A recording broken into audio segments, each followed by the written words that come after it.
தமிழ் மக்களுக்கு வணக்கம். இன்றைக்கு நம்மளுடைய ஸ்டூடியோல பார்த்தீங்கன்னாக்க, நான் ரொம்ப ரொம்ப நேசிக்கின்ற, மதிக்கின்ற அ நம்முடைய ஒரு கெஸ்ட். அவர் வந்துட்டு ஸ்டூடியோக்கு வராரு அப்படின்னாலே எனக்கு அவ்வளோ சந்தோஷமா இருக்கும். அப்படியான ஒரு கெஸ்ட் வந்திருக்காரு. அதனால தான் நான் இன்னைக்கு வந்து எப்பவுமே பொதுவா நான் வந்து யாரையுமே பேட்டி எடுக்கிறது கிடையாது. பட் அவர் வந்திருக்காரு அப்படின்னும்பொழுது, அது என்னுடைய அ த ரொம்ப தலையாய ஒரு விஷயமா எடுத்து இத வந்து நான் பண்றேன். நம்மளுடைய ஸ்டுடியோக்கு இன்னைக்கு வந்திருக்கிறது யார் அப்படின்னாக்கா, நம்முடைய உயர் திரு ரங்கராஜன் நரசிம்மன் சார் அவர்கள். வணக்கம். நமஸ்காரம் ஸ்ரீமதே சார். ராமானுஜாய நமः. ரொம்ப சந்தோஷம். நீங்க வந்ததுல எனக்கு ரொம்ப சந்தோஷம். ஆனா, வந்திருக்கிற விஷயம் பார்த்தீங்கன்னாக்கா, சந்தோஷமான விஷயம் கிடையாது. அது வந்து ஒரு அதிர்ச்சி அளிக்கக்கூடிய ஒரு விஷயமா நான் பார்க்குறேன். நான் அந்த செய்திய பார்த்தேன். அந்த செய்தி என்னன்னா, வரதராஜ பெருமாள் கோவில். வரதராஜ பெருமாள் கோவில்னாலே நம்ம எல்லாருக்கும் தெரியும். அது எதற்காக வந்து பேசப்படுகிறது அப்படின்றது மீடியால வந்து மிகப்பெரிய அளவுல அத வந்து பேசுறது எதுக்கு அப்படின்னாக்கா, வடகலை, தெங்கலை சம்பிரதாய பிரச்சனை. அது அவங்களுக்குள்ள இருக்கக்கூடிய தகராறு அப்டின்னே அவங்க சொல்லுவாங்க. தள்ளு முள்ளு வரைக்கும் போகும் அப்டின்னு சொல்லி அது அது பெரிய அளவுல அதாவது எந்த சம்பிரதாயம் எடுத்தாலும், எந்த மதம் எடுத்தாலும் அதுக்குள்ள வந்து பிரச்சனைகள், உட்பிரிவுகள், கரெக்ட், பிரச்சனைகள் இருக்கத்தான் செய்யுது. Correct, correct. ஆனால் இங்க இருக்கிறத வந்து மிகப்பெரிய அளவுல பூதாகரமா கொண்டு போறாங்க. அதை கொண்டு போவதற்கான தீனியை இவர்களும் போடுகிறார்கள். சரிதான். அப்டின்றதையும் நம்ம ஒத்துட்டு தான் ஆகணும். ஸோ அந்த மாதிரியான ஒரு சூழல்ல தான் அந்த பிரச்சனை இல்லாம வேறு ஒரு பிரச்சனை வந்திருக்கிறது அப்டின்றத பார்க்க முடியுது. அது என்னன்னா, அந்த தங்கப்பள்ளி. அந்த கோவிலில் இருக்கக்கூடிய தங்கப்பள்ளி. அது சார்ந்து அது போக வந்து களவு போக இருக்கிறது அப்படின்னு பொருள்பட நீங்க வந்து ஒரு புகார குடுத்துருக்கீங்க அப்படின்றது தான் செய்திகள்ல நான் படிச்சேன். அது சம்மந்தமா நீங்க விவரிப்பது தான் சரியா இருக்குன்றதுனால தான் வந்து இன்னைக்கு இந்த பேட்டிக்கு உங்கள ரிக்வெஸ்ட் பண்ணி நீங்களும் வந்து கோர்ட்ல எவ்வளவோ விஷயங்களுக்கு நடுவுல எனக்காக வந்திருக்கீங்க. இல்ல அதுக்கு நான் வந்தது மீண்டும் ஒரு நன்றி. பெருமாளுக்காக. பெருமாளுக்காகவும், நம்ம நாட்டு சொத்த கண்டிப்பா. காப்பாத்துறதுக்காகவும். இது வந்து நீங்களே வந்து அது என்னன்றத கொஞ்சம் விளக்குனீங்கன்னா நிச்சயமா. நான் வந்ததுக்கு காரணத்தையும் நான் சொல்லிடுறேன். இந்த புகார் நான் குடுத்துட்டு, சிலை கடத்தல் தடுப்பு பிரிவுக்கு ஒரு திருட்டு புகார் குடுத்துருக்கேன். ஆனா இந்த புகார் நான் குடுத்தது நான் வெளியில சொல்லல. ஆனா இந்த இந்த விஷயம் வெளியில நெறைய சேனல்கள்ல வந்திருக்கு. பாலிமர் உட்பட, தினமலர் உட்பட, தந்தி டிவி உட்பட இந்த விஷயங்கள்லாம் வெளியில வந்திருக்கு. காவல்துறை தரப்பில இருந்து கசிய விட்டுருக்கலாம். கசிய விட்டுருக்காங்க. நல்லா தெரியுது. ஏன்னா நான் கசிய விடல, எனக்கு முன்னா தெரியும். எனக்கு அதான் எனக்கு எஃப்ஐஆரே எனக்கு கசிய ஆக்சஸே இல்ல. விட்டுருக்காங்க. ஆமா, இன்னைக்கு எஃப்ஐஆரே இல்ல இன்னும். அப்போ இல்ல, இல்ல. எஃப்ஐஆரே கழிச்சு விடுறாங்க. எஃப்ஐஆர் சாதாரண எஃப்ஐஆர் இல்ல. அந்த பெண் பேர போடுறாங்கன்னா, அந்த பெண்ணுடைய பேரையும் வச்சு டீட்டெயில்ஸோட கசிய எல்லாத்தையும் வீடு விட்டுருக்காங்க. அட்ரஸோட குடுத்துடுறாங்க. அதனால அது அது நடக்கிறது தான். நம்ம அந்த சர்ச்சைக்கு முன்னாடி நானு முக்கியமா சொல்ல வேண்டியது என்னன்னா, காஞ்சிபுரத்துடைய கொஞ்சூண்டிய மகாத்மியம். அது என்னால சொல்ல முடியாது இருந்தாலும் நெறைய நேரம் ஆகும். ஆனா ஒரு முன்னுரைய குடுத்துட்டு நான் சொல்லணும்னு பார்க்குறேன். இப்ப நமக்கு நெறைய இடத்துல நெறைய பேருக்கு தெரியாது காஞ்சிபுரம் எவ்வளவு ஒரு ஒரு தலைநகரமா இருந்ததுன்னு கூட நெறைய பேருக்கு தெரியாது. அவ்வளோ பெரிய சிறப்பு வாய்ந்த இடம். நெறைய கோவில்கள் இருக்கு. அ புராதன காலத்துல காஞ்சி வரதராஜ பெருமாள் கோவில் தான் தங்க கோவில். அங்க சுவர்கள், தூண்கள், பிராகாரங்கள் எல்லாமே தங்கத்தால் வேயப்பட்டிருக்கிறது என்பது நம்ம பார்க்கிறோம். காண கிடைக்கிறது நம்ம ஆவணங்கள்ல பார்க்கிறோம். முகலாயர்கள் வந்து படையெடுத்து எடுத்துன்னு போனாங்க. அவர் எவ்வளோ சிரமப்பட்டு இதுக்காக தேடி கண்டுபிடிச்சு இந்த மாரி ஒரு கோவில் இருக்குன்னு கண்டுபிடிச்சு சூறையாடுறதுக்கே வந்து சூறையாடி இருக்காங்க அந்த காலத்துல. அதனால இந்த கோவிலுடைய ஏராளமான பொன்கள் அந்த காலத்திலேயே போயிடுத்து. இந்த இந்த சர்ச்சைக்கு இந்த கோவில் பேர் போனது தான். இன்னைக்கு நடக்கிற சர்ச்சை ஒன்று. இந்த சர்ச்சையை பத்தி கூட ஒரு நாளைக்கு நம்ம முடிஞ்சா பேசுவோம். ஏன்னா இந்த சர்ச்சையுடைய உண்மையான காரணங்கள் பல பேருக்கு தெரியாது. சண்டை மட்டும் தான் தெரியும் தவிர, சண்டை என்ன, யார் காரணம், எதுக்கு காரணம்ன்றது யாரும் சொல்லல இன்னைக்கு வெளியிருக்கும். அதை நான் சொல்லணும்னு நினைச்சுட்டு இருக்கேன் ரொம்ப காலமா. அது சொல்லறதுக்கான வாய்ப்பு வரல. அது அப்படியே இருக்கட்டும். இப்போ பிரச்சனைக்கு வருவோம். காஞ்சிபுரம் வரதராஜ பெருமாள் கோயிலுக்கு நீங்க உள்ள போனாக்க, இன்னொன்னு சொல்லிடுறேன் முக்கியமா. சம்பிரதாய ரீதியாக, ஸ்ரீ வைஷ்ணவ சம்பிரதாய ரீதியாக காஞ்சிபுரம் ரொம்ப முக்கியமான ஒரு தலம். ஒரு திவ்ய தேசம் அது. ஹஸ்திகிரின்ற ஒரு மலைக்கு மேல பெருமாள் இருக்காரு. அந்த பெருமாளுடைய அனுகிரகத்தினால்தான் ராமானுஜாச்சாரியார் வந்து இங்க காஞ்சிபுரத்துல கைங்கரியம் பண்ணிட்டு இருந்தவர். அவர் வந்து ஸ்ரீரங்கத்தில் அங்க அதுக்கு பின்ன அவர் ஸ்ரீரங்கத்துல ஸ்ரீ வைஷ்ணவ சம்பிரதாயத்தை மேற்கொண்டு எடுத்து சென்றது இந்த காஞ்சிபுர பெருமாளுடைய அனுகிரகத்தினால்தான். அவர் தான் இந்த பெருமாள் கூட்டின்னு போன்னு சொல்லி அவர் பர்மிஷன் கொடுத்தது. அதே போல திருக்கச்சி நம்பிங்கிற ஒருத்தர் அங்க வந்து பெருமாளோட பேசியிருக்கார். அவர் திருக்கச்சி நம்பி சன்னதியும் இங்க இருக்கு பூந்தமல்லியில. அது இந்த மாதிரி இந்த சம்பிரதாய ரீதியாக இந்த கோவிலுக்கு ரொம்ப மகத்துவம் ஜாஸ்தி. ஆனா இன்னைக்கு அன்பார்ச்சுனேட்லி அது தவிர வேற எது எல்லாமோ பேசிட்டு இருக்கோம். அதை போல வேற ஏதோ பேசுறா போலயே நீங்க கோயிலுக்குள்ள நீங்க உள்ள போனீங்கன்னா பெருமாளுடைய மகாத்மியத்தை பத்தி பேசாம, காஞ்சி மகாத்மியம்னு ஒரு புஸ்தகமே இருக்கு. அந்த புஸ்தகத்தை யார் புஸ்தகமே படிக்கிறது கிடையாது. அட்டை கூட பார்க்கறது ஒழுங்கா.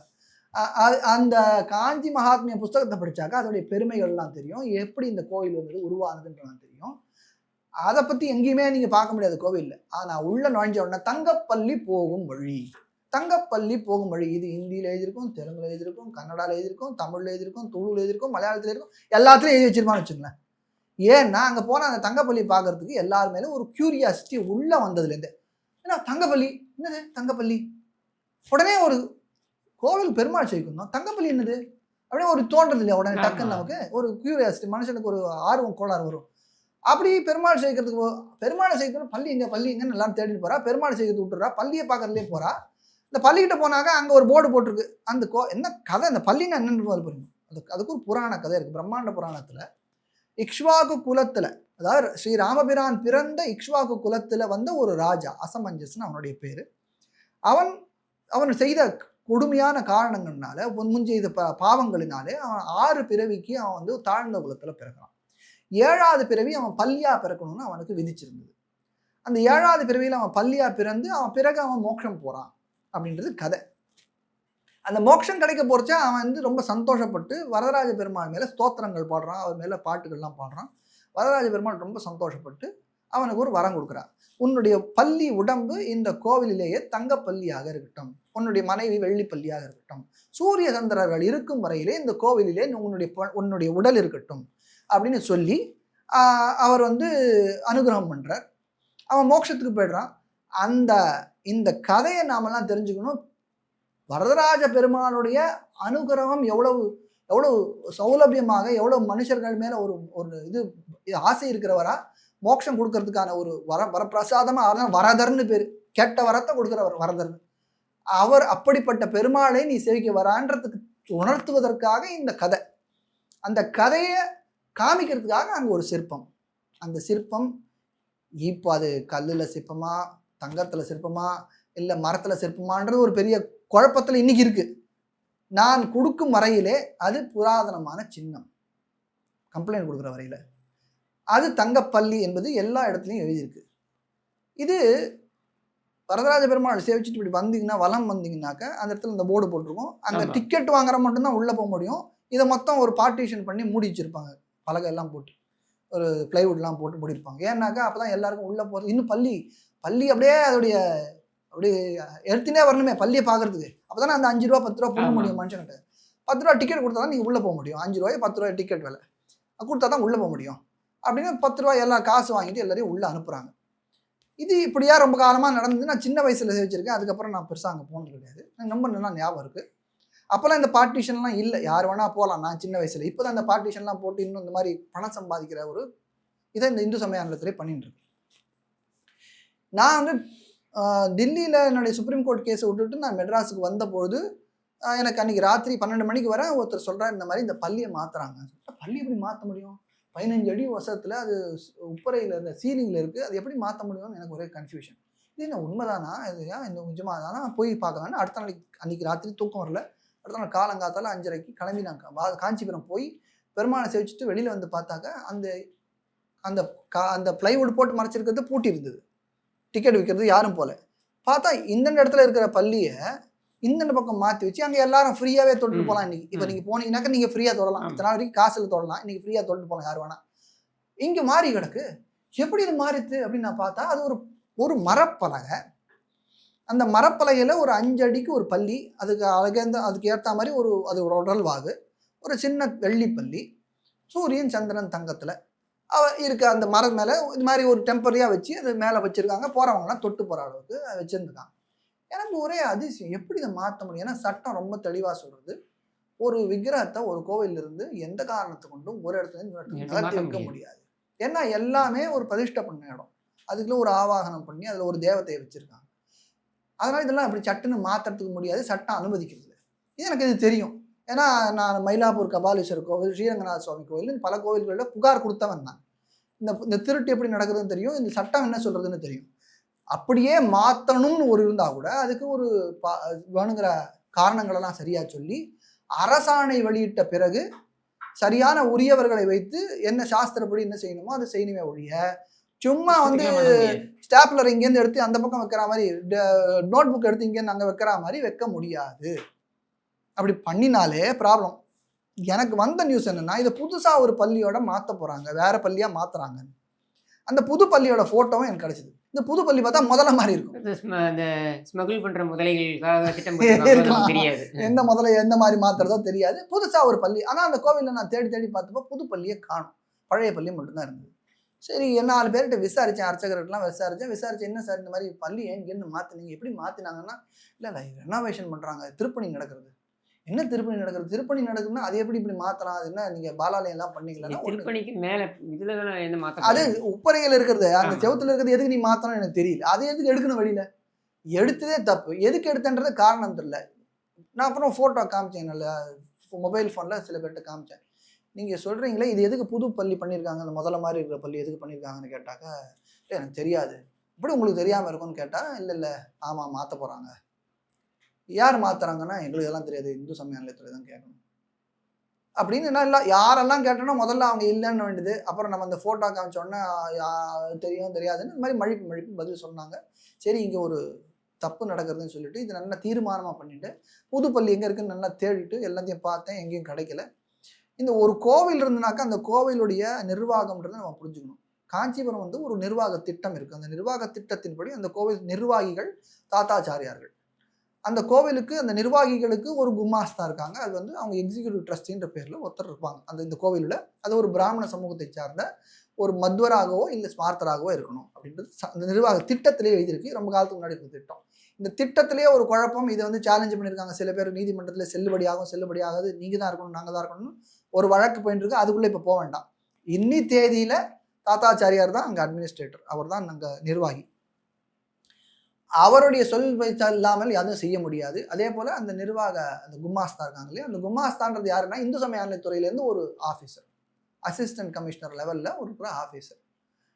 இப்போது பல கோவில்கள் நமக்கு தெரியும், தமிழ்நாட்டில் இருக்கிற எல்லா கோவிலையும் இந்த ஹெச்ஆர்என்சியோடைய ஆட்கள் தான் உட்காந்துருக்காங்க. இந்த கோவிலில் ஹெச்ஆர்என்சியோட ஆளை அங்கே வச்சது ஒரு கான்ஃப்ளிக்ட் ஆஃப் இன்ட்ரெஸ்ட். ஒரு தப்பு நடக்குதுன்னு தெரியும். தப்பு. இது கூடாது. அடிப்படையில தப்பு. ஏன்னா எனக்கு அங்கே என்னுடைய விசுவாசம் எங்கே இருக்கும்? அரசுகிட்ட இருக்கும், கோவில்கிட்ட இருக்காது. நான் எப்போ அரசு சொல்கிறத நான் செய்வேன். அரசு சொல்கிறத நம்ம சட்டப்படி கோவிலுக்குள்ளே தலையிட முடியாது. இந்த மத விஷயங்களில் அரசு தலையிட முடியாது. அப்போ இதில் கிளியராக ஒரு ப்ராப்ளம் இருக்குது, ஒரு குழப்பம் இருக்குது. குழப்பம் நிலை உன்னுடைய கொள்கையில் ஒரு குழப்பம் இருக்குது. அதான் கான்ஃப்ளிக்ட் ஆஃப் இன்ட்ரெஸ்ட்ன்றது ஓரளவுக்கு நான் சொல்ல முடிஞ்சேன். இருக்கிறதுனால இவங்க இருக்க முடியாது. ஆனால் இது மாறுதுன்னா யார் மாற்ற முடியும்? ஒன்று தாத்தாச்சாரி மாற்றணும், இல்லை ஹெச்ஆர்என்சி மாற்றணும், இல்லை 2 பேரும் சேர்ந்து கூட்டாக மாற்றணும். இது பட்டப்பகலில் இப்படி மாற்ற உடனே அதை பார்த்த அன்னைக்கு முழுசுமே எனக்கு மயிலாப்பூர் கபாலீஸ்வரர் கோவில் தான் ஞாபகம். ஏன்னா 2004 அந்த மயிலாப்பூர் கபாலீஸ்வரர் கோயிலில் இருந்த புன்னைவனநாதர் சன்னதியில் இருந்த அந்த பார்வதி தேவி, மயில் உருவில் இருக்கிற பார்வதி தேவி வாயில பூ வச்சு சிவபெருமானுக்கு பூஜை பண்ணுற அந்த உலகத்திலேயே ஒரே மாதிரி இருக்கிறத பட்டப்பகலில் 2004 கும்பாபிஷேகம் அன்றைக்கி மாற்றி பாம்பு வாயில் இருக்கிற மயிலை வச்சுட்டு போயிட்டாங்க, பழசை எடுத்துட்டு போயிட்டாங்க, லவுட்டிட்டு போயிட்டாங்க. இன்னி வரைக்கும் அதை கண்டுபிடிக்க முடியல. இது இப்படித்தான் இவர்கள் எல்லா இடத்துலையும் மாற்றிட்டு இருக்காங்க. ஸ்ரீரங்கத்தில் ஸ்ரீரங்கநாத சுவாமி உற்சவமூர்த்தி இப்படி தான் திருடினாங்கன்னு 2012. நான் இன்னொரு தடவை நான் சொல்ல வேண்டியது என்னன்னா, இது என்ன அவங்க வெளியில் சொல்லிக்கிறது, எங்கள்கிட்ட இன்னும் எனக்கிட்டையோ இல்லை நீதிமன்றங்கள்கிட்டயோ சொல்லலை. ஆனால் மயிலாப்பூர் கபாலீஸ்வரர் கோயிலில் ரொம்ப கிளியராக சொல்லியிருக்காங்க. இதில் A1 இருக்கிறவர் அதில் குற்றவாளி. இதை நான் மாற்றினது வந்து ஜெயலலிதா வந்து எனக்கு அட்வைஸ் பண்ணாங்க. அது அவங்களுடைய அறிவுரையின் பற்றி நான் மாற்றினேன். அவங்களுக்கு என்ன அதிகாரம்? அவங்க பேரில் தான் நான் வந்து இந்த திருப்பணி பண்ணேன் அப்படின்னு சொல்கிறார். மாற்றினேன்னு டைரெக்டாக சொல்கிறார், திருப்பணி பண்ணேன்னு அவங்க பேரை உபயோகப்படுத்துறாரு. ஸ்ரீரங்கத்தில் ஒன்றும் கேட்க வேண்டாம், அவங்க தான் கொடுத்தாங்க தங்கம்னு உங்களுக்கு தெரியும் அப்படின்னு ஒரு பெரிய ஒரு 2012 ஒரு இருந்தது. பெருமாளுடைய இதுக்கு ஸ்வர்ண கலாபம் பண்ணணும் அப்படின்னு பண்ணுறான்னு சொல்லிட்டு ஜெயலலிதா தான் தங்கம் கொடுத்தாங்கன்னு சொல்லி தங்கம் கொடுத்தாங்க. ஆனால் நீ விக்கிரகத்தை அது என்ன தங்கம் கொடுத்தாங்கன்றது அப்புறம் ஆவணங்கள்லாம் காமிக்கிறேன். எவ்வளோ தங்கம் கொடுத்துருப்பாங்கன்னு நீங்கள் நினைக்கிறீங்கன்றதெல்லாம் நீங்கள் உங்களுடைய பார்வையாளர்கிட்ட அப்படியே வச்சுடுறேன். இதெல்லாம் ஆவணப்படுத்தப்பட்டிருக்கிறது எங்கிட்ட. அதனால் எவ்வளோ ஏமாத்துனாங்க, அதில் ஜெயலலிதாவை எவ்வளோ ஏமாத்துனாங்க அப்படிங்கிறதெல்லாம் நம்ம பார்க்கணும். அவங்களே ஏமாத்து. ஆமாம், என்னை பொறுத்த வரைக்கும். ஏன்னா தங்கம் கொடுக்கணும் எவ்வளோ தந்திருப்பாங்க? ஒரு உதாரணம் சும்மா சொல்லுங்களேன். 1 கிலோ தங்கம் 1 கிலோ கொடுத்துருப்பாங்கன்றீங்களா? அங்கே கிராம் கணக்கில் இருந்தால், அதுவும் அந்த கிராம் 10 கீழே இருந்தால், ஐயோ அப்போ யார் யாரை ஏமாத்துனா? இப்போ இதெல்லாம் கணரை விட்ட பூதம் தான். இதை போல பல கோவில்களில் கொள்ளை நடக்கிறது. கண்ணுக்கு எதிர்க்கு இருக்குது, புழக்கத்தில் இருக்கிற விக்கிரகங்களையே கொள்ளை அடிக்கிறதுக்கான முயற்சிகள் நடக்குது. அதுதான் இப்போ காஞ்சிபுரத்துலேயும் இந்த காஞ்சிபுரம் பள்ளி இந்த மாதிரி தான். மயிலாப்பூர் கபாலீஸ்வரர் அந்த அம்மனை போல உலகத்தில் எங்கேயும் பெருசாக பார்க்க கூட முடியாத ஒரு பள்ளி. அதுக்கு ஒரு வேல்யூ இருக்குது. இந்த கள்ளக்கடத்தல் மார்க்கெட்டில் அதுக்கு ஒரு வேல்யூ இருக்குது. அப்போது சட்டவிரோதமாக ஒரு பள்ளியை ஒரு இடத்துலேருந்து இன்னொன்று அப்ரூவ் வேறு இடத்துல டெம்பரரியாக வச்சுட்டு புதுசாக ஒரு பள்ளி அதே மாதிரி பண்ணி அதே மாதிரி இல்லை அது பண்ணுறது கூட ஒழுங்காக பண்ணல. இதே போல் தான் மயிலாப்பூர்லேயும் மாட்டிக்கிட்டானுங்க. வாயில் பூ வச்சுருந்தாலும் யாராலையும் கண்டுபிடிச்சிருக்க முடியாது. அது பாம்பு வச்சுட்டான், அது கடவுள் சித்தம். சரியா? அது பாம்பு வச்சுக்கிட்டு பண்ணிட்டா மாட்டணும். அது இன்னைக்கு 2004 மாட்டணும், 2025 மாட்டி தான் ஆகணும். என்னமோ பொறுத்து அதான் கொஞ்சம் அது கடவுள் மெதுவாக தான் ஸ்கேன் பண்ணி தேட போறான்னு சொல்லி எல்லாம் தேடிட்டாங்களே. அதாவது பல காலம் பல பணம்லாம் செலவு பண்ணி பல லட்சம் செலவு பண்ணி இந்த ஆர்மிலாம் வந்து அந்த தெப்ப குளத்துல தான் அந்த போட்டெல்லாம் ஓட்டிலாம் செலவு பண்ண. இப்போ போன நான் 2 மாதம் முன்னாடி போனால் அந்த போய் காஞ்சி கிடந்தது. கிரிக்கெட் விளையாடுந்தாங்க பசங்க. அப்போ அங்கே இல்லாதது தேடுறதுக்கு என்ன, செலவு பண்ணிட்டு இது டிலே பண்ணணும், இந்த கேஸை டிலே பண்ணணும். அதுக்கான எல்லா முயற்சியும் எப்பயும் நடக்கும்னு வச்சுக்கோங்க. எப்பயும் அதான் நடந்துட்டு இருக்கீங்க. ஸோ இந்த பள்ளியை மாற்றுறது கூடாது, இடம் பெயர்த்த கூடாது, இடம் பெயர்த்திட்டு மாற்றவும் கூடாது. அப்போ புதுசாக ஒரு பள்ளி பண்ணியிருக்கேன்னா இதில் ஒரு சாமானிய மனுஷனுக்கு தெரியும், இந்த ஃபோன் என்கிட்ட இருக்குது, இதே மாதிரி இன்னொரு ஃபோன் இங்கே நான் வைக்கிறேன், இங்கே ஒரு ஃபோன் இருக்குது, இங்கே ஒரு ஃபோன் வைக்கிறேன்னா என்ன அர்த்தம்? இந்த ஃபோனை நான் திருட போகிறேன் அர்த்தம். ஏன் இந்த ஃபோன் திருட போகிறேன்? இதில் ஏதோ வேல்யூபிலிட்டி இருக்குது. இது இந்த அதனால் இதே போல் ஒரு ஃபோனை இங்கே வச்சுட்டு அப்படின்னா அப்படி தானே அர்த்தம். இது திருடு தானே பண்ணுறேன். இது பாதி திருட்டு ஏற்கனவே நடந்து போச்சு. நகர்ந்தது ஒரு குற்றம், அது சட்டப்படி குற்றம். நகற்றியது குற்றம். நகற்றத்திற்கு அனுமதியே கிடையாது. அரசாணை இல்லாமல் நகற்ற முடியாது. அரசாணையும் லேசுபட்டில் கொடுக்க முடியாது. அப்போது இந்த குற்றம் நடந்திருக்குன்றது நான் புகார் கொடுத்துட்டேன் இந்த சிலை கடத்தல் தடுப்பில். அவர்கள் உடனே ஒரு புகார் வந்ததுனாக்கா அது குற்றம், கைது செய்யக்கூடிய குற்றமாக இருந்தால் அது வந்து எஃப்ஐஆர் போடணும், முதல் குற்றப்பத்திரிகை தாக்கல் செய்யணும். கைது செய்ய வேண்டாத ஒரு குற்றமாக இருந்தால் அவங்க முதல் கட்ட விசாரணை செய்துவிட்டு அதுக்கு பிறகு அதில் உண்மைத்தன்மை இருந்தால் அப்போ எஃப்ஐஆர் போடணும். இதுதான் சட்டம். இது கைது செய்யப்படக்கூடிய குற்றம் தான் ரொம்ப தெளிவாக இருக்குது. தொல்லியல் துறை சட்டத்தை பார்த்தாலும் இது தப்பு தான், இந்து சமய அறநிலையத்துறை சட்டத்தை பார்த்தாலும் தப்பு தான், வேறு எந்த சட்டத்தை பார்த்தாலும் இது தப்பு தான். அது தண்டனைக்குரிய சட்டம் இதுன்னு போடணும்னா கைது செய்யக்கூடிய குற்றம்னு தெளிவாக இருக்குது. அப்போ எஃப்ஐஆர் போட வேண்டியது காவல்துறையுடைய கடமை. உச்ச நீதிமன்றத்துடைய 5 நீதிபதிகள் கொண்ட அந்த அரசமைப்பு அமர்வு இருக்கு இல்லையா, அதோடைய order Lalita Kumari versus state of Uttar Pradesh அப்படின்ற ஒரு வழக்கில், அது லேண்ட்மார்க் வழக்கு. அது அந்த வழக்கில் ரொம்ப தெளிவாக சொல்லியிருக்கு. செக்ஷன் 173 சிஆர்பிசின்னு ரொம்ப தெளிவாக சொல்லியிருக்கு. காக்னிசபிள் அஃபென்ஸாக இருந்தால் எஃப்ஐஆர் போட்டுட்டு விசாரணை செய்யணும். நம்ம சிலை கடத்தல் தடுப்பு பிரிவு அன்னைக்கு நான் கொடுத்தப்போ அவங்க எஃப்ஐஆர் போட மறுத்தாங்க. அவங்க நான் முதல் கட்ட விசாரணை நடத்திட்டு அப்புறம் பண்ணுறேன்னாங்க. நம்ம அவங்கள ஃபோர்ஸ்லாம் பண்ண முடியாது. சரி உங்கள் தலை எழுத்து, நான் நீங்கள் பண்ணிங்கன்னா சந்தோஷம், பண்ணலன்னா சந்தோஷம், திருட்ட நிறுத்தணும் முதல்ல அப்படின்னு சொல்லிட்டு அதுக்கப்புறம் அதை விட்டுட்டு வந்துட்டேன். நான் இந்த புகார் கொடுத்தது வந்து 3ஆம் தேதி 2ஆம் தேதி 3ஆம் தேதி ஞாயிற்றுக்கிழமை, திங்கக்கிழமை காசு ஞாயிற்றுக்கிழமை போனேன். 2ஆம் தேதி போனேன். அன்னைக்கு போலீஸ் ஸ்டேஷனில் ஆளே இல்லை, சிலை கடத்தல் தடுப்பு பிரிவில் ஆளே கிடையாது. அப்போது ஞாயிற்றுக்கிழமை ஒரு குற்றம் நடந்தால் அதை தடுக்கவே முடியாது அந்த நாட்டில். என்ன கேவலம்! போலீஸ் ஸ்டேஷன் எப்படி சண்டே லீவாக இருக்கலாம்? சண்டேவும் லீவாக இருக்கக்கூடாது, நடுராத்திரி லீவாக இருக்கக்கூடாது. ஆமாம், அப்போ தான் போலீஸ் ஸ்டேஷன். அங்கே போனால் ஒத்துருமே இல்லை. ஞாயிற்றுக்கிழமை கேட்குறாங்க, வாசலில் அந்த காவலாளி இருக்காங்க, அந்த ஒரு அம்மா இருந்தாங்க, அவங்கள்ட்ட கேட்டாக்க நீங்கள் ஃபோன் பண்ணி சொல்லுங்கன்றாங்க. யாருக்கு நம்ம ஃபோன் பண்ணணும்னா சிரிக்கிறாங்க, அவங்களுக்கு ஃபோன் நம்பர் கூட தெரியல. சரி போ நம்ம தலை எடுத்துன்னு சொல்லிட்டு திங்கக்கிழமை காத்தால முதல் வேலையாக 3ஆம் தேதி காத்தால கொண்டு போய் இதை கம்ப்ளைண்ட்டை கொடுத்தேன். கம்ப்ளைண்ட்டை வாங்கிட்டாங்க, நான் செக் பண்ணுறேன்னு சொல்லிட்டாங்க. வந்துட்டு இன்னி வரைக்கும் எஃப்ஐஆர் போடலை. என்னுடைய வழக்கம் என்னென்னா எதையுமே சட்டப்படி அணுகிறது என்னுடைய வழக்கம். என்னை தெரிஞ்சவர்கள் எல்லாருமே அவருக்கு தெரியும், நான் சட்டப்படி தான் மட்டும்தான் செய்வேன். சட்டத்துக்கும் சாஸ்திரம் ஒரு கண்ணுன்னா சட்டம் ஒரு கண்ணு. இது நான் நீதிமன்றத்திலே பல முறை சொல்லியிருக்கேன். எனக்கு ரெண்டும் ஒரு கண்ணு தான். சாஸ்திர சம்பிரதாயம் ஒரு கண்ணுனா இந்த நாட்டு சட்டம் எனக்கு எவ்வளோ அதே மாதிரி முக்கியம். அது ஆன்மீக பயணம், இது லௌகிக பயணம். இந்த ரெண்டுத்தையும் நம்ம கட்டுப்பட்டு தான் இருக்கணும். அதனால் நான் செய்ய வேண்டியதை செஞ்சுட்டேன். எஃப்ஐஆர் போட்டதுக்கப்புறம் இது இன்வெஸ்டிகேஷன் நடக்கட்டும், அது நடக்கட்டும்ன்றது தான் நான் இருந்தேனே தவிர. ஆனால் பேப்பரில் ஏதாவது சமூக ஊடகங்கள், தந்தி டிவி, தினமலர், அப்புறம் பாலிமர், அப்புறம் எல்லாம் அந்த யாரோ போட ஆரம்பிச்சிட்டாங்க இதை பற்றி.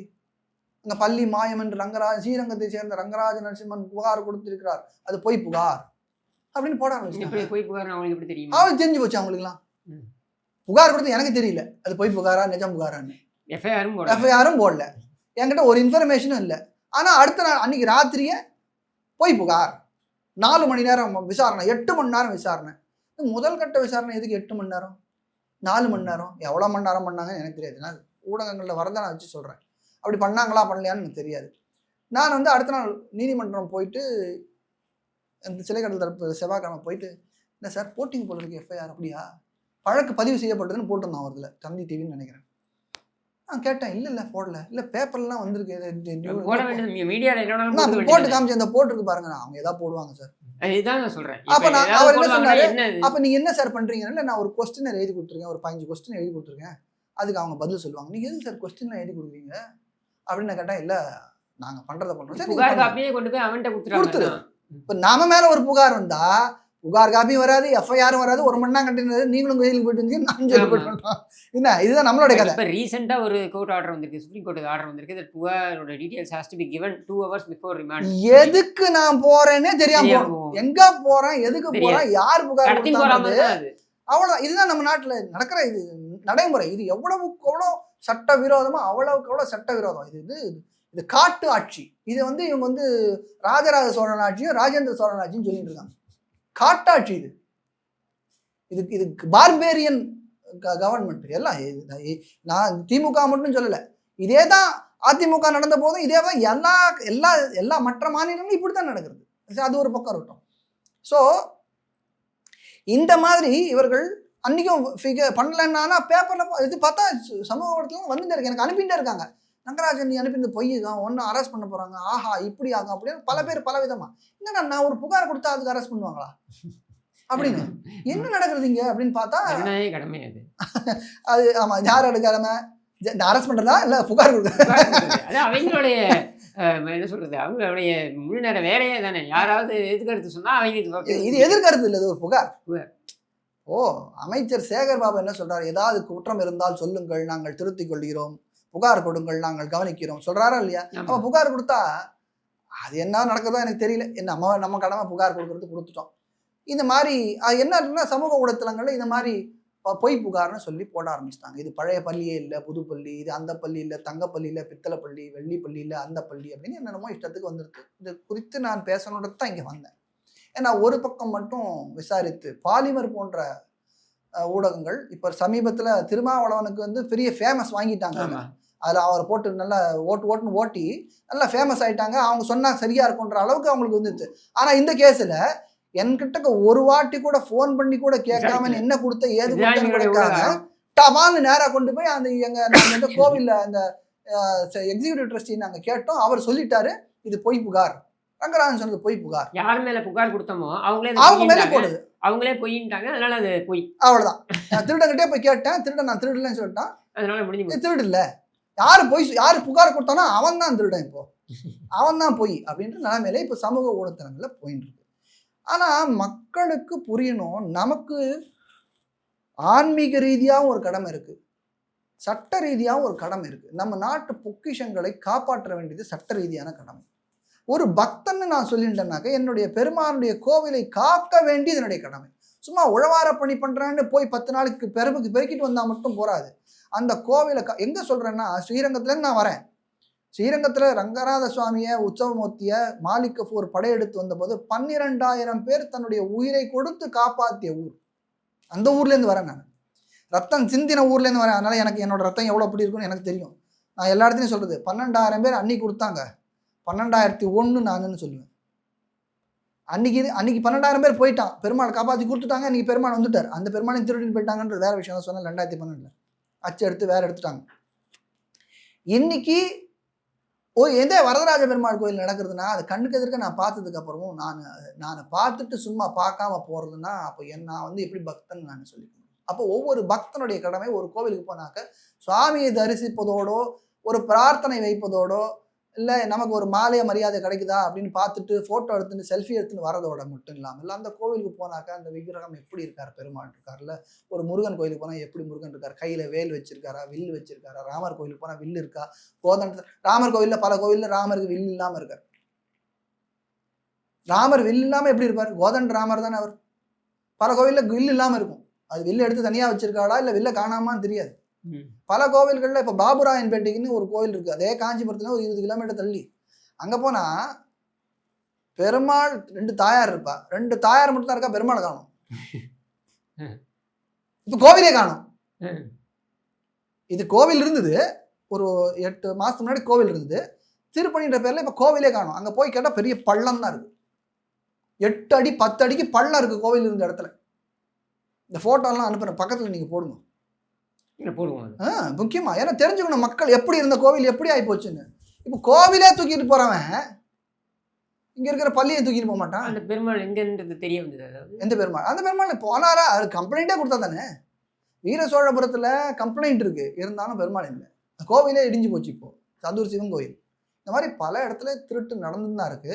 கண்ணுக்கு எதிர்க்க ஒரு விக்கிரகத்தை எடுத்து இங்க மாத்துறாங்கன்னா நீங்க போறீங்க கோவிலுக்கு, பள்ளியை தொட்டு வந்தா போறாது. பள்ளி ஏன் மாத்துனீங்கன்ற ஒரு வார்த்தை கேட்கலாம் இல்லையா? இதுல என்ன உங்களுக்கு குறையிறது? ஒரு கோவிலுக்கு போறோம், என்ன அந்த அந்த இந்த மயிலாப்பூர் கோவிலுக்கு எத்தனை வருஷம் 2004ல திருடி இருக்கு.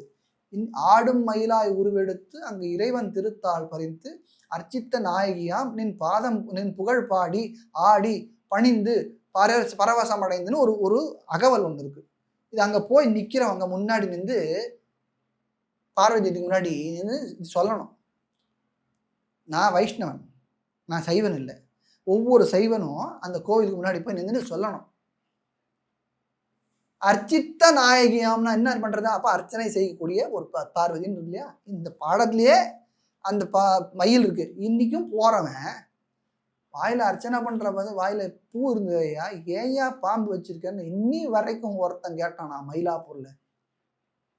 அப்ப நாம என்ன பக்தன்? நாம என்ன? நாம இந்த சங்கிகள்லாம் சொல்லிக்கிறாங்கல்ல, நாங்க தான் நாட்டு மேல பற்று இருக்குன்னு. நாட்டுடைய சொத்த சூறையாடுறான், வாயை மூடிக்கிட்டு இருக்கீங்க. பெருமானை பத்தி நீ வாயால பாடுற, ஆனா முன்னாடி இருக்குது ஃபேக்கு. பேசாம வர எத்தனை வருஷம்? 21 வருஷம் ஆயிடுச்சு. இன்னைக்கு ஒரு தலைமுறை போச்சு. அடுத்த தலைமுறைக்கு என்ன நினைக்கும்? அவங்க எப்படி தெரியும்? என்ன பார்க்க வேண்டியது நம்மளுடைய கடமைன்றதை மக்கள் உணரணும். இதை உணர்ந்தாருனாக்கா சந்தோஷம், உணரலைனாக்கா இப்போ இந்த பள்ளி பித்தளை பள்ளின்னு போடுறீங்க, அது பித்தளையா இருந்தா என்ன திருடலாமா? அது புராதனம் இல்லை, அதுக்கு நடுவுலயே 4-5 பள்ளி இருக்குன்னு ஒரு புரளி போயிட்டு இருக்கு. அது நிஜமா பொய்யான்னு எனக்கு தெரியாது, இன்வெஸ்டிகேஷன்ல தெரியணும், விசாரணையில தான் தெரியும். அவன் பண்ணுவாங்களான்னு நமக்கு தெரியாது. இப்போ புராதனமா இல்லைன்னா திருடலாமா? இப்போ நேத்தி நான் ஒரு போதில் புதுசாக ஒரு கோயில் கட்டுறேன், திருடிடுவியா? நேற்று கட்டின கோயில் தானே நம்ம சொல்லுவியா? அதில் எவ்வளவு ஒரு மத நம்பிக்கையும் ஒரு ஆன்மீக பக்திகளும் எல்லாம் ஒரு பெரிய உணர்வு இருக்குது. அதில் அந்த உணர்வை திருடினா அது எப்படி ஜட்ஜ்னு விட்டலாம்? அது என்ன திருடு? அது பழசாக இருந்தாலும் சரி புதுசாக இருந்தாலும் சரி. புதுசாக இருந்தால் இன்னும் பிரச்சனை. அப்போ பழசு என்னைக்கோ திருடிட்டேன்னு 3 நாள் இருந்தால் இன்னும் பிரச்சனை. இதெல்லாம் தெரியாமல் இந்த புரளிகளை கலப்புவது யாருன்னு எனக்கு தெரியல. அவங்க சொல்கிற ஒன்றும் அவங்களுக்கு எவ்வளவுக்கு பாதகமாக போகிறதுன்னு தெரியல. ஊடகங்களில் இவங்க சொல்லி ஒரு நியூஸை கிளப்பிட்டான்னா அதுதான் பர்மனெண்ட்டு, அதான் உண்மைன்னு நினைக்கிறாங்க. நீதியும் பெருமானும் கொஞ்சம் மெதுவாக தான் வேலை செய்வாங்க. கண்டிப்பா அந்த விசாரணை நடக்கும்போது இந்த கேள்விகள் எல்லாம் வரும். எல்என்டி பண்றதாக எனக்கு தெரியல, நான் 100% எனக்கு தெரியாது. ஆனால் சில ஆவணங்களை நான் பார்த்த வரைக்கும் எல்என்டி என்ன பண்றாங்கன்னா, அந்த அஸ்திகிரின்ற மலைக்கு ஒரு சுற்றி இருக்கிற பிராகாரம், மலை வந்து ஒரு 25 படி 24 படி இருக்கு. அந்த படி ரொம்ப செங்குத்தாக இருக்கும், ஏறுறது கஷ்டம். அந்த காலத்துலேருந்து அப்படித்தான். அது மலையில் ஏறணும்னா குட்டி மலையில் என்ன பெருசாக பண்ண முடியும்? அந்த காலத்தில் கட்டி வச்சது அப்படித்தான். பெருமாள் அப்படி தான் ஏறுறாரு, அப்படி தான் இறங்குறாரு. தினமுமே அப்படி தான். ஒரு நாளைக்கும் உற்சவம்லாம் அப்படி தான் நடந்துட்டு இருக்கு. யாரும் ஏற முடியல இறங்க முடியலன்னு சொல்லலை. ஏற முடியாதவர்கள் அதுக்கு தான் பெருமாள் உற்சவத்துக்கு வர்றார், வெளியில் வர்றார், அவர் சேச்சுக்கு போகிறாங்க. ஆனால் இவர் பக்தர்களுடைய வசதிக்காகன்னு சொல்லி அந்த மலையில் ஒரு ஒரு ஓட்டையை போட்டு பண்ணவே கூடாது. அடுத்த பிராகாரத்துலேருந்து ஒரு ரேம்ப் போட்டு அங்கேருந்து படிக்கட்டு கட்டி இந்த பக்கம் அந்த ரேம்பை கொண்டு வந்து பிரிட்ஜு மாதிரி போட்டு ஏரோப்ளைனில் ஏறுவோம் இல்லையா, அது ஒரு தள்ளி கொண்டு ஒரு ஏணி கொண்டு தள்ளுவானே, அதை மாதிரி பண்ண போகிறாங்க அப்படின்னு ஒரு பிளானு. இந்த பிளானை தாத்தாச்சாரை எதிர்த்து சென்னை உயர்நீதிமன்றத்தில் ஒரு வழக்கு போட்டார். நீதிபதி ஆனந்த் வெங்கடேஷ் முன்னாடி வந்து அவர் அதில் வழக்கு தோத்துட்டார். அதனால் அதை பண்ணிட்டு இருக்காங்க. அது பண்ணுறதுக்கும் இந்த உத்தரத்து மேலே 15 அடியில் இருக்கிற இந்த பள்ளிக்கு என்ன சம்பந்தம்? இது எதுக்கு தொடர? அங்கே என்னமோ பண்ணுற, அதுக்கு நீதிமன்றம் அவனை உத்தரவு. அது ஆனால் அப்பீலபிள். அது வந்து நம்ம மேல் முறையீடு போகலாம். என்ன காரணத்துலாம் தாத்தாச்சார் போகலை, அங்கே பண்ணிவிட்ட அது பண்ணுற. இன்னொன்று பக்கம் இங்கே எங்கேயோ ஒரு சம்பந்தம் இல்லாத பள்ளியை நீ எதுக்கு எடுக்கணும்? இந்த கேள்வியெல்லாம் மக்கள் கேட்கலன்னா ஏதோ ஊடகத்தில் சொல்கிறதெல்லாம் நம்பின்னு உட்காந்துருந்தா அதில் பார்த்துட்டும் பார்க்காம போனால் ஒரு கோவிலுக்கு போனாக்க அங்கே என்ன இருக்குது, கீழே குப்பை இருக்கா அப்படின்னு பார்க்க வேண்டாமா? இன்றைக்கி நான் சென்னை உயர்நீதிமன்றத்தில் போகிறேன், அது பாதுகாக்கப்பட்ட சின்னம். அந்த பிடபிள்யூடி ஆட்கள் வந்து கீழே புல் இருந்தால் அதை பிடிக்கிட்டு போகிறாங்க. எத்தனை கோவிலில் கோபுரத்தில் மரம் முளைச்சிருக்கு. ஆமாம். எதுக்கு புல்லை பிடுங்குறீங்கன்னு கேட்டாக்க, இல்லை அது பெருசாகி வேர் விட்டுடுத்துனாக்க இந்த கட்டணம் பாதிக்கப்படும் அப்படின்னு சொல்லி பிடுங்கிட்டு இருக்காங்க. இதுக்கு செய்ய முடியறதில்ல. நான் இதை செய்யக்கூடாதுன்னு நான் சொல்லலை. அந்த அக்கறை உன்னுடைய பெருமான் 1000 வருஷமாக அங்கே குடிக்கொண்டிருக்கான். எத்தனையோ உற்சவங்கள், எத்தனையோ இடங்கள். இங்கேருந்து எனக்கு பிடிக்காத இடம்னா நீதிமன்றம் தான். ஏன்னா அங்கே சண்டை சச்சரவு தானாங்க. அங்கே என்ன பாசிட்டிவாக போகிறோம் நம்ம? ஆமாம். குழப்பத்துக்கு அத்தனை போகிறோம் தீர்வு காண்றதுக்கு. அங்கே யாருக்குமே அங்கே நன்மையாக இருக்காது. அந்த இடத்துல ஒரு நெகட்டிவிட்டி பிளேஸ், ஒரு எதிர்மறையான ஒரு அதிர்வலைகள் இருக்கக்கூடிய இடம். ஆனால் கோவில் அப்படியா? மொத்தம் ஆக்கபூர்வமான பாசிட்டிவ் எனர்ஜி இருக்கக்கூடிய இடம். அங்கே இருக்கிற கோவில் கோபுரத்துலலாம் மரம் முளைச்சிருக்கு. அதை பார்த்துக்கிறதுக்கு நமக்கு முடியல. ஆனால் நீதிமன்றத்தில் பண்ணுங்க, வேண்டாம் நான் சொல்ல, இங்கேயும் பண்ணுங்க. அதை பண்ணக்கூடியது யார்? இதுக்கு முக்கியத்துவம் தர அளவுக்கு நம்மளுடைய வரலாற்றுக்கு கொடுக்கலையே. நாம் தமிழ்னு பேசின பிரயோஜனம். தமிழன் விட்டு போன சொத்து நான் தான் கட்டினேன்னு சொல்கிறல்ல.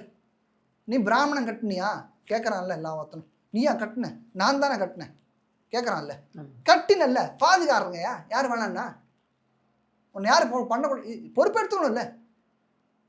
ஏதோ இது எல்லாமே யார் கட்டினா யார் கட்டல எல்லாரும் சொல்லி. நான் இப்போ தேசத்தில் யார் வந்து சுதந்திரம் வாங்கி கொடுத்தாங்க கேட்டாங்க மகாத்மா காந்தின்னு சொல்லுவாங்க. காந்தி மட்டுமா வாங்கி கொடுத்தாரு? எவ்வளோ பேர் போனாங்க. அதில் பேர் தெரிஞ்சு 10 பேர்னா பேர் தெரியாம லட்சம் பேர். அப்போ ஆனால் பேர் யாருக்கு போகும்? ஒருத்தருக்கு தான் போகுது. அதை போல் யார் கட்டினான்னா ஒருத்தருக்கு தான் போகும். அவனா கட்டினா எல்லாருக்கும் தெரியும் அவன் கட்டலன்னு. அது பைத்தியக்காரத்தனமா அதை ஒரு பேசி. ஆனால் சொத்துக்களை விட்டு கோவில், அதுவும் சில பேர் கோவிலுடைய சொத்து தொலைஞ்சு போகிறதுன்னு அது கேஸ் போடுறாங்க. கோவிலாக காணா போகுது. பாபுராயன் பேட்டில் நான் சொன்ன அப்புறம் கோவிலே இல்லை, அங்கே பள்ளமாக இருக்கு. இப்போ எங்கே போய் நான் முறையிடுவேன்? நீதிமன்றத்தில், சென்னை உயர்நீதிமன்றத்தில் வழக்கு போட்டவர்களுக்கு நம்ம இந்து சமய அறநிலைத்துறை இந்த கோவிலை பழமை மாறாமல் புனரமைக்கிறேன்னு சொல்லி வாக்கு கொடுத்துட்டு கோவிலே இல்லாமல் பண்ணிட்டாங்கப்பா. அப்புறம் என்னப்பா பழமை மாறாமல் புனரமைக்கிறேன் நீ? இதே போல் தான் மானம்பாடி நாகநாத சுவாமியை வந்து 2015 பண்ணாங்க. யுனெஸ்கோ வந்து காரி துப்பிட்டு போனாங்க. என்ன இவ்வளோ மோசமாக பண்ணி இன்னி வரைக்கும் அந்த கோவில் கட்டலை. அது பாதுகாக்கப்பட்ட சின்னம். இந்த மாதிரி எவ்வளவோ பாதுகாக்கப்பட வேண்டிய பாதுகாக்கப்படாத பல பொக்கிஷன்களை நாம் நாட்டில் வைத்துக்கொண்டு அன்றாடம் சென்று கொண்டிருக்கிறோம். ஆனால் அதில் என்ன நடக்குது ஏது நடக்குது நம்ம பார்க்காதனால இந்த ஊடகங்களில் 2 நிமிஷம் ரீல்ஸ் பார்த்துட்டு சரி ரங்கராஜன் அப்படித்தான், அவன் வந்து எல்லாரையும் திட்டுவான், அவன் சொன்ன பொய்யாத்தான் இருக்கும் அப்படின்னு போகிறதுனால யாருக்கு நஷ்டம்னு தெரியல. நான்லாம் 50 வயசு தாண்டிட்டேன். 55, எனக்கு 56 ஆக போகிறது இப்போது. ஏன்னா ஒவ்வொரு நாளும் போனஸ்ன்னு நினைக்கிறேன். 50 தாண்டிட்டுனா போனஸு. எவ்வளவோ பேர் 30, 32, 40, 24 போகிறாங்க இப்போ. அப்போ 50 இதுக்கு மேலே எனக்கு ஒன்றும் வாழ்கிறது இல்லை. அடுத்த ஜெனரேஷனுக்கு, அடுத்த தலைமுறைக்கு ஒரு நல்ல நாட்டை விட்டு செல்ல வேண்டும், நம்முடைய பொக்கிஷத்தை கொடுத்து விட்டு செல்ல வேண்டும்ன்றத நான் என்ன பண்ணுறேனோ அதை நான் பண்ணிட்டு இருக்கேன். இது மற்றவங்க சொல்லி நான் பண்ணல, நான் ஏற்றுக்கொண்டு செய்தது என்னுடைய கடமை என்று நான் புரிந்து கொண்டு நான் செய்து கொண்டிருக்கேன்.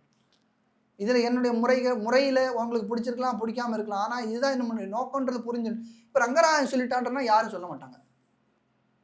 அது ஒரு ஊடகத்தினுடைய தர்மம், ஊடக தர்மம். இன்னைக்கு எல்லாரும் சில பேர் தான் அதாவது திமுக தான் ஊடகத்தை கட்டிப்படுத்துன்னு சொல்ல நான் ஒத்துக்க மாட்டேன். இங்கே நிறைய இருக்கு. எல்லாருமே ஊடகத்தை கட்டுப்படுத்துறாங்க அவர்களுக்கு முடிஞ்ச அளவுக்கு.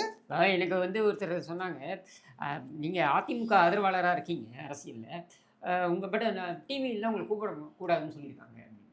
ஏன்னா அந்த மீடியாவில் இருக்கவங்களுக்கு என்ன பிடிக்காது, கூப்பிடாதீங்க. நமக்கு ஒரு கேமரா, நமக்குன்னு ஒரு ஸ்டுடியோ, நம்ம அந்த காலம் இல்லை. இனிமே அந்த காலம் இல்லைன்றது நிறைய பேருக்கு தெரியல. அது ஒரு காரணம். நான் பேட்டியே கொடுக்காது. நான் ரொம்ப நாளைக்கு அப்புறம் இப்போ தான் உங்களுக்கு முதல் முறையாக நான் வந்து இந்த வருஷத்துலேயே இதுதான் முதல் பேட்டி. எனக்கு பேட்டினா வேறு ஒருத்தருக்கு, அது கிஷோர்ன்றதுக்காகவே ஸ்பெஷல். முக்கியமாக வரதராஜ சுவாமி கோவிலுக்காகன்றதுக்காக தான் நான் சொல்கிறேனே தவிர கிஷோருக்காகவும் இல்லாமல். கிஷோர் எனக்கு பிடிக்கும், அவரை நான் திட்டுவேன், அது அதை நான் செய்வேன். என்ன அது அது என்னோட கடமை. ஒரு தகப்பன் ஸ்தானத்துல இருந்து நான் சொல்றத கண்டிப்பா. சொல்லுவேன். கிஷோர்னு மட்டும் இல்லை, உங்க சேனல்ல இருக்கிற வருணா இருக்கட்டும், இல்லை பரத்தா இருக்கட்டும், எல்லாருமே நமக்கு குழந்தைகள் போலத்தான். தவறு செய்ய இடத்துல சொல்லிக்கணும். குழந்தை மண் எடுக்குதுன்னா நம்ம என்ன செய்வோம்? கண்டிப்பா. மண்ணு சாப்பிடாதுன்னு சொல்லுவோம். அப்படியே சாப்பிட்டு என்ன பண்ணுவோம்? வாயில 2 போட்டு சாப்பிடான்னு சொல்லுவோம். அதை போல நான் அன்னைக்கு புரியாது, பிற காலத்தில் புரியும். அதுக்கு எதுக்கு சொல்ல வாங்கன்னா அப்படி இருக்கும். அந்த ஊடகங்களில் நீங்களாம் நிறுத்திட்டாங்கன்னா உடனே உண்மை அப்படியே உள்ளே போயிட்டு அப்படியே பாதாளத்தில் போய் புறஞ்சிடும்னா அது எப்படி 2004 திருடின மயில் இன்னைக்கு 2025 வந்து வெளியில் நிற்கிது, உலகத்துக்கு தெரியுது. 2012 தொலைஞ்சு போன பெருமாள் இன்னைக்கு எப்படி வெளில வந்து நிற்கிறார்? என்ன நான் ரங்கராஜன் கண்டுபிடிச்சேனா? அவன் காமிக்கிறான், போகிறோம். அதே போல் திருட பார்த்த மயிலாப்பூரில் சரி காஞ்சிபுரத்தில் இருக்கிற அந்த பள்ளியும் திருட்டு நிறுத்தப்பட்டிருக்கிறது என்று நினைக்கிறேன். ஏன் நினைக்கிறேன் இப்படி தயங்கி சொல்கிறேன்னா, இன்னும் முதல் குற்றப்பத்திரிகை தாக்கல் செய்யப்படலை. தாக்கல் செய்யலை என்ன ஆகும்னா, ஒவ்வொரு நாளும் திருடர்களுக்கு அது வசதி. ஆவணங்களை அழிக்கக்கூடிய செயல்களை அவர்கள் செய்வார்கள். எப்பொழுது பார்த்தோம்? மயிலாப்பூர் கபாலீஸ்வரர் கோயிலே பார்த்தோம். புகார் கொடுத்த பிறகு அங்கே திருமகன் என்கிறவர் ஆவணங்களை அழித்து விட்டாருன்னு நான் சொல்லலை. சென்னை உயர்நீதிமன்ற ஆணையவனை நான் காமிக்கிறேன். அழித்ததுனாலே அவருக்கு முன்பிணை கொடுக்கக்கூடாதுன்னு சொல்லிட்டு அவர் அரெஸ்ட் ஆனார். ரெக்கார்டட் ஸ்டேட்மெண்ட் நான் சொல்கிறது, நான் சும்மா சொல்லலை. ஒரு ஜட்ஜுக்கு 2 ஜட்ஜு சொல்லியிருக்காங்க இது மாதிரி அழிக்கப்பட்டது. அப்போ அவங்களுக்கு ஆவணங்களை நீங்கள் பறிமுதல் செய்ய வேண்டியது உங்களுடைய கடமை. போலீஸ் போகிறீங்க, நான் சொன்னதில் உங்களுக்கு சந்தேகமாக இருக்குது, நீங்கள் பார்க்க போகிறீங்கன்னா ஓகே, பழைய மெயில் இருக்குது, கரெக்ட், பழைய பள்ளி இருக்குது, புது பள்ளியும் இருக்குது, நீங்கள் பார்த்துட்டீங்க. எப்படி பார்த்தீங்கன்னாக்கா எல்லாம் ஊடகத்தில் புது பள்ளி தானே வந்துட்டுருக்கு, புது பள்ளி இருக்குது. அப்போ 2 பள்ளியும் எடுத்துன்னு போகணும். எடுத்துன்னு போகலாமா? பழைய பள்ளின்னா திருட்டுன்னு வந்துருத்தனா எடுத்துன்னு தான் போகணும், வழி கிடையாது. சட்டம் அப்படி தான் சொல்கிறது. ஒன்றுமே பண்ண முடியாது. எடுத்துன்னு போய் மேஜிஸ்ட்ரேட்டை கொடுக்கணும், எஃப்ஐஆர் போட்டு கொடுத்துடணும், மகஜரை போட்டு கொடுத்துடணும். இது எதுவுமே பண்ணாமல் உங்களுக்கு நான் 10 கேள்வி கேட்குறேன், இது ஏன் இங்கேருந்து நடத்தினீங்கோ, என்றைக்கு இங்கேருந்து எடுத்து வெளில கொண்டு போகிறீங்கோ, இதை கொண்டு போய் எங்கே விற்க போகிறீங்கன்னு கேள்வி கேட்டாங்களா? என்ன கேள்வி கேட்டு எனக்கு என்ன பங்கு கொடுப்பீங்க? என்ன கேட்டீங்க கேள்வி? என்ன கேள்வி கேட்க வேண்டியிருக்கு? என்ன கேள்வி கேட்க வேண்டியிருக்கு? எஃப்ஐஆரை போட்டோமா அப்புறம் இன்வெஸ்டிகேஷனில் கேளு. நீ என்ன வேணா கேளு, உன்னை கேள்வி கேட்கக்கூடாதுன்னு சொல்லல. எஃப்ஐஆர் போட்டுட்டு கேளு. ஏன்னா அப்போ போட்டுட்டு கேட்டால் ஒன்று ரெக்கார்டட் ஸ்டேட்மெண்ட் சட்டத்துக்குள்ளே வருது. இப்போ என்ன அது 10 நாள் ஆச்சு. இப்போ பழைய பள்ளி இருக்கா, புது பள்ளி இருக்கா, எடுத்துகிட்டு போயிட்டாங்களா? ஏற்கனவே 3 பள்ளி இருக்குன்றீங்களே, அது எங்கே போச்சு? தங்க பள்ளிக்கு போயிலாம் பித்தளை பள்ளி வச்சிங்களா? தங்கம் எங்கே போச்சு? பழைய பள்ளி என்னாச்சு? புராதன பள்ளி என்னாச்சு? இது ஒரு கிணறு வெட்ட பெரிய பூதம் கிளம்பிடுச்சு. பெரிய பூதம் கிளம்பிடுச்சு, சாதாரண பூதம் இல்லை, அவ்வளோ பெரிய பூதம் கிளம்பிடுச்சு. ஏன்னா கொஞ்ச நாளைக்கு முன்னாடி அத்திவரதர் 40 வருஷத்துக்கு முன்னாடி வந்தப்போ 1000 கோடிக்கு மேலே ஊழல் பண்ணாங்க. நீங்கள் பார்த்துருக்கலாம். யார் வேணால் விஐபி பாஸ்ன்னு வச்சுக்கிட்டு 10,000 ரூபா, 15,000 ரூபா, 20,000 ரூபா, 5,000 ரூபான்னு காசு, விஐபி பாஸுக்கு காசு அவன் அடித்தான். விஐபி பாஸை 1 பைசா கோவிலுக்கு வரல. இந்த கோவில்கள்லாம் தணிக்கையே கிடையாது. 45 நாள் அடித்து தூள் கலப்பினானுங்க அந்த சமயத்தில், அந்த ஊருக்காரங்க எல்லாருமே சேர்ந்து. இதெல்லாம் பண்ணிட்டு அங்கே என்ன ஃபோக்கஸ் நீங்கள் ஆரம்பிச்சிங்க? இப்போ இது என்னத்துக்கோ டிசைன் பண்ணியிருக்குன்னு தான் நான் நினைக்கிறேன். எங்கேயோ இதை பார்த்து திருட நீங்கள் பார்த்துட்டே நான் அந்த பக்கம் திருடின்னு போகிறேன்னு சொல்கிற மாதிரி தான் எனக்கு இருக்குது. ஏன்னா அந்த கோவில்களில் பல சன்னதிகள், திருமங்கையாளர் சன்னதி பாழடைஞ்சு கிடக்கு. திருமங்கையாளருடைய சன்னதி அவர்கள் இல்லாமல் வேற எங்கேயோ இருக்கார். வௌவால் 100 போகிறது போனால், வௌவால் 100 ஆயிரக்கணக்கில் வெளியில் போகிறது. ஏதோ குகைக்குள்ளே போகிற மாதிரி, ஆட்களே இல்லாத இடத்துல எவ்வளோ வௌவால் இருக்குமோ அந்த மாதிரி. அந்த வீடியோ ஃபோட்டோ எடுத்து நீங்கள் அது போட்டிருக்கேன், என்னுடைய ட்விட்டரில் இருக்குது. இதெல்லாம் இந்த வௌவால் ஓடுறதெல்லாம் எடுத்து வச்சுருக்கேன்.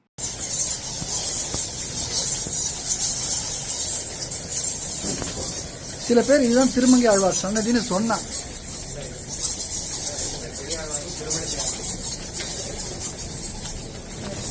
ஏய் இருக்காரு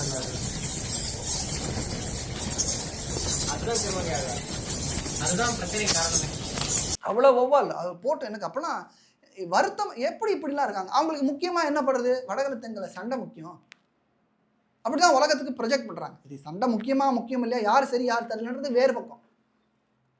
சண்டை போட ஏன் விடுற?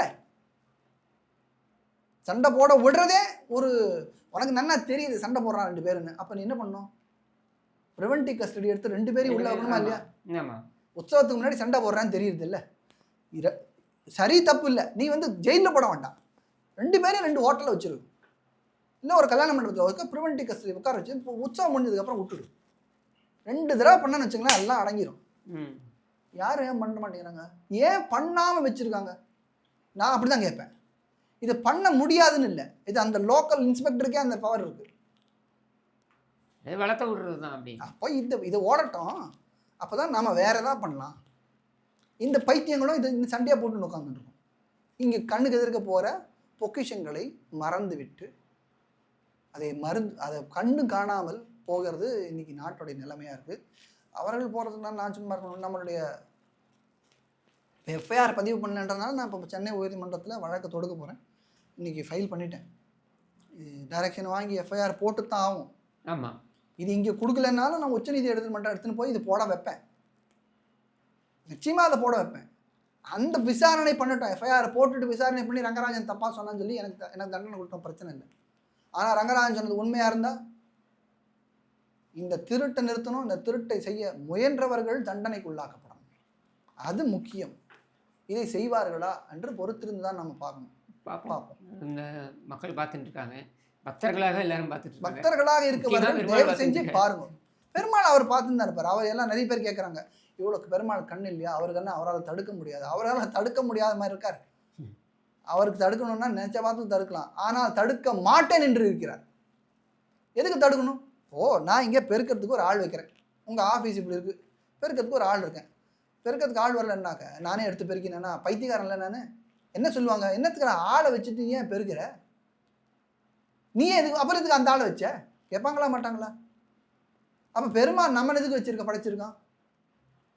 இங்கே உலகத்தில் இருக்கிற குழப்பங்களை எல்லாம் தீர்க்கறதுக்காக நம்மளை படைச்சிருக்கானே தவிர இன்னும் படிச்சுட்டு அவனே வந்து தீக்கணும்னா அப்போ பைத்தியக்காரன் வேலைக்கு வச்சுட்டு தானே வேலை செய்கிற மாதிரி தான் அது.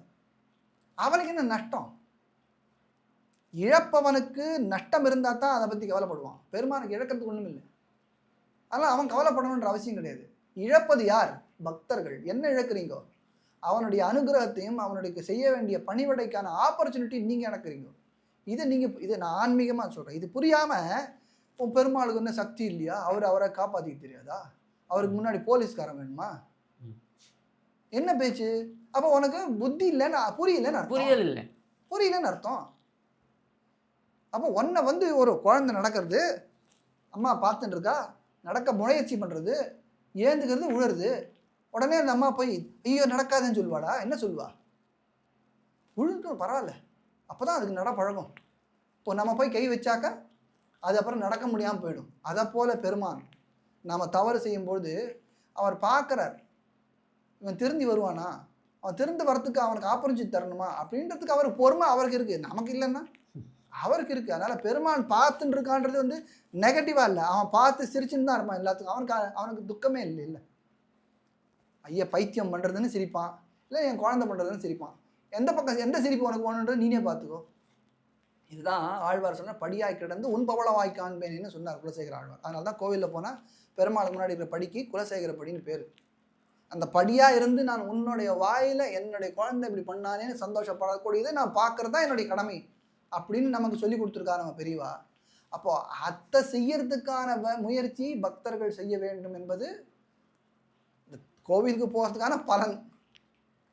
அதை விட்டுட்டு நாம் வந்து இந்த மாதிரி சண்டைகள் எல்லாம் போட்டுன்னு உட்காந்துட்டு இருக்கிறதுலையோ, பெருமாளுக்கு முன்னாலேயே சண்டை போடுறதுலையோ, இல்லை பெருமாளுடைய சொத்துக்கள் கண்ணுக்கு எதிர்க்க தொலைகிறத விட்டுட்டு அதை பார்த்துன்னு கண்ணை மூடிட்டு எங்கேயோ பெருமாளோட அங்கே 500 ஏக்கர் அங்கே இருக்கான், அது யாரோ தொழில் பார்க்கணும், அதையும் பார்க்கக்கூடன்னு நான் சொல்லலை. கோவில் பாபுராயன்பேட்டை கோவிலே இல்லாதப்போ அந்த சொத்தை வச்சு என்ன பண்ணுறாரு? 600 ஏக்கர் இருக்குது பாபுராயன்பேட்டையில், கோவிலே இல்லை. வழக்கு போட்டவர்கள் எங்கே போனாங்க? வழக்கு போட்டவர்கள் இவர்கள் தான் சிறந்த வழக்கறிஞர்கள்னு நீங்கள் சமூக ஊடகங்கள் நீங்கள் பார்க்கலாம். வழக்கு போட்டு கோவில் நாசம் பண்ணிட்டீங்க, கோவில் இல்லாமல் பண்ணிட்டீங்க. பிலடெல்ஃபியா போனாக்க மதுரையில் இருக்கிற வேணுகோபால சுவாமி கோவில் மொத்தம் அங்கே இருக்குது, கோவில் மொத்தம் இருக்குது பிலடெல்ஃபியா மியூசியமில். இப்போ கூட யாராவது இன்டர்நெட்டில் போய் பிலடெல்ஃபியா மியூசியம் அப்படின்னு தேடிங்கன்னா படம் போட்டு அழகாக மண்டபங்களோட பிராகாரங்களோட அழகாக பெருமாள் அங்கே இருக்கார். மதுரையில் இருந்தார் அந்த பெருமாள், நமக்கு தெரியும். அவனே எழுதியிருக்கான், நான் சொல்லலை, அவனே எழுதியிருக்கான் அங்கே மதுரையிலேருந்து வந்திருக்காருன்னு. நான் இங்கே இருந்தானே உங்கள் ஊரில் இருந்து எடுத்துன்னு வந்தேன் எழுதியிருக்கான். ம். இப்படித்தான் நாம் இருக்கோம். இது நாம் இப்படி இருக்கிற வரைக்கும் அந்த முதலைகள்லாம் அந்த பள்ளிக்கு பதிலாக முதலையை வச்சு தான் செய்யும். இதுதான் அன்ஃபார்ச்சுனேட் சுச்சுவேஷன். எனிவே அட்லீஸ்ட் நீங்கள் இப்போ இனிஷியேட் பண்ணியிருக்கீங்க, நல்லதே நடக்கும்ன்றதை எதிர்பார்க்கும். சந்தோஷம். அது ஸ்ரீமதே வந்து ரொம்ப ராமாவளி நன்றி. நமः.